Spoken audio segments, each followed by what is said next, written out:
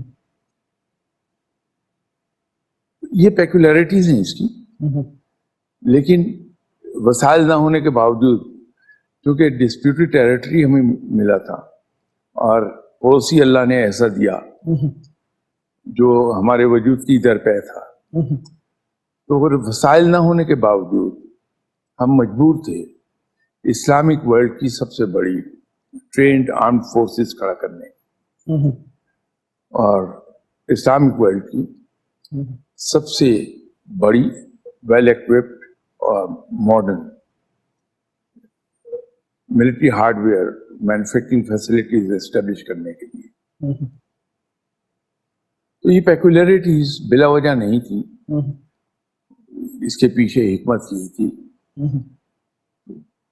اگر آپ ان چیزوں کو دیکھیں, بھی یہ بہت تفصیل میں بیان کی جا سکتی ہیں باتیں, لیکن آپ کے پاس وقت کم ہے ورنہ میں شاید ڈیٹیل میں چلا جاتا. تو اگر ہم ان چیزوں کو دیکھیں گے تو حالات یہ کہہ رہے ہیں کہ اس ملک کا وجود بلا وجہ نہیں تھا. ٹھیک ہے, اس کو اپنا رول پلے کرنا ہے اور یہ رول اسی صورت میں پلے کر پائے گا جب یہ فائنینشلی بھی مضبوط ہوگا اور ادروائز آلسو. ٹھیک ہے, بڑی مہربانی. پروگرام کا وقت اب ختم ہو رہا ہے. ہم نے کچھ سوال یہاں پہ اٹھائے, کچھ ہمارے آڈینسز نے اٹھائے. آپ کے ذہنوں میں بھی کچھ سوال آتے ہوں گے, وہ ضرور ہمیں لکھیے. پروگرام دیکھنے کے بعد ہمیں فیڈ بیک بھی دیجیے اور انشاءاللہ تعالی ہم آپ کی فیڈ بیک کا انتظار کریں گے. لیکن ابھی ہمیں اجازت دیجیے اگلے پروگرام تک کے لیے. اگلے پروگرام میں پھر ملیں گے. اللہ حافظ.